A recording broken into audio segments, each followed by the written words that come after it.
Mazmur 24 ayat 7. Angkatlah kepalamu hai pintu-pintu gerbang, dan terangkatlah kamu hai pintu yang berabad-abad, supaya masuk Raja kemuliaan. Dia mulia, dia Raja kemuliaan. Karena dia Raja kemuliaan, dialah yang empunya kemuliaan, maka dia harus dimuliakan. Dia layak menerima segala kemuliaan. Seandainya kemuliaan Tuhan justru terjadi ketika doa kita tidak dikabulkan, maka kita harus rela doa itu tidak dikabulkan. Yang penting kemuliaan Allah nampak di sana.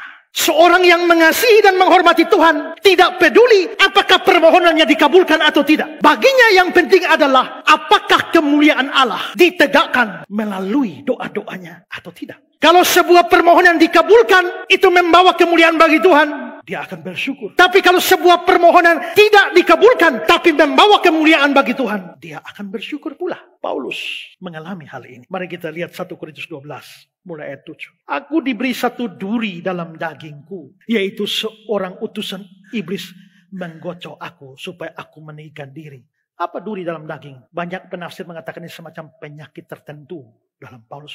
Besar kemungkinan penyakit mata yang bikin dia susah. Tentang hal ini, tentang duri dalam daging itu, penyakit itu, aku sudah 3 kali berseru kepada Tuhan. Minta Tuhan supaya utusan iblis itu mundur daripadaku. Jadi kalau duri dalam daging adalah penyakit, Paulus sudah berdoa 3 kali supaya Tuhan menyembuhkan dia. Tapi jawab Tuhan kepadaku, cukuplah kasih karuniaku bagimu, sebab justru dalam kelemahanlah kuasaku menjadi sempurna. Apakah Tuhan mengabulkan permohonan Paulus untuk sembuh? Tidak. Tuhan jawab, tapi tidak kabulkan permohonannya. Cukup sudah kasih karunia. Dalam kelemahanmu, dalam penyakitmu lah kuasaku jadi sempurna. Lalu Paulus bilang, sebab itu terlebih suka aku bermegah atas kelemahanku, supaya kuasa Kristus turun menaungi aku. Karena itu aku senang dan rela dalam kelemahan, di dalam siksaan, di dalam kesukaran, di dalam penganiayaan dan kesesakan oleh karena Kristus. Sebab jika aku lemah, maka aku kuat. Jadi walaupun doa Paulus tidak dikabulkan, Tuhan tidak menyembuhkan dia, tapi dia tetap bersuka cita dalam kelemahan, karena kelemahannya membawa kemuliaan bagi Tuhan. Banyak orang berpikir kalau bisa sembuh dari sakit, Tuhan dimuliakan. Benar, Tuhan dimuliakan kalau ada orang sakit dan disembuhkan oleh Tuhan. Itu tidak berarti bahwa kalau orang tidak sembuh dari sakit, Tuhan tidak dimuliakan. Tidak, karena Tuhan bisa dimuliakan dalam sembuhku maupun dalam tidak sembuhku. Coba lihat Yohanes 11 ayat 4. Ketika Yesus mendengar kabar itu, ia berkata, penyakit itu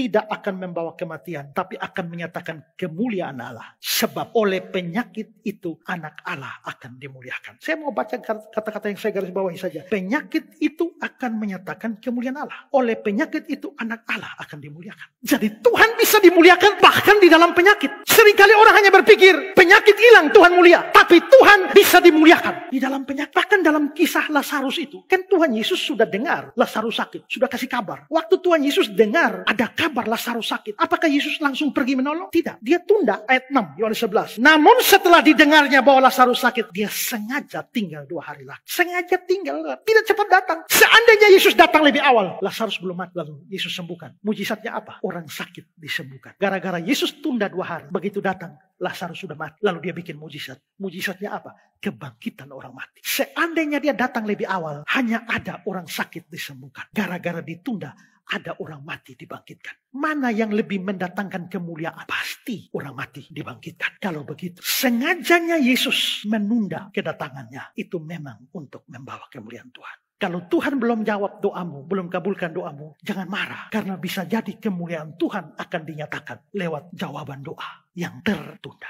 Karena itu, kadang kemuliaan Tuhan nampak lewat doa yang segera dijawab. Kadang justru melalui doa yang tidak segera dikabulkan. Maukah kita tidak memaksa Tuhan cepat-cepat mengabulkan permohonan kita, kalau itu membawa kemuliaan bagi dia? Saya kutip kata-kata saya sendiri dalam buku saya yang lama. Ku minta kekayaan, namun kalau kemiskinanku mempermuliakan engkau, biarlah ku tetap miskin. Ku minta kekuatan, namun kalau kelemahanku mempermuliakan engkau, biarlah ku tetap lemah. Ku minta kesembuhan, namun kalau sakitku mempermuliakan engkau, biarlah ku tetap sakit. Ku minta kemewahan, namun kalau kesederhanaanku mempermuliakan engkau, berilah kesederhanaan menjadi bagianku. Ku minta kebebasan. Namun kalau keterpenjaraanku memuliakan Engkau, biarlah aku tetap terpenjara. Ku ingin jawaban ya darimu Tuhan. Namun kalau jawaban tidak itu mempermuliakan Engkau, jawablah tidak kepadaku. Maka aku akan bersuka cita. Jiwaku akan bersorak-sorai. Batinku penuh kegirangan. Karena hidupku mempermuliakan. Tidak peduli apa yang kita alami.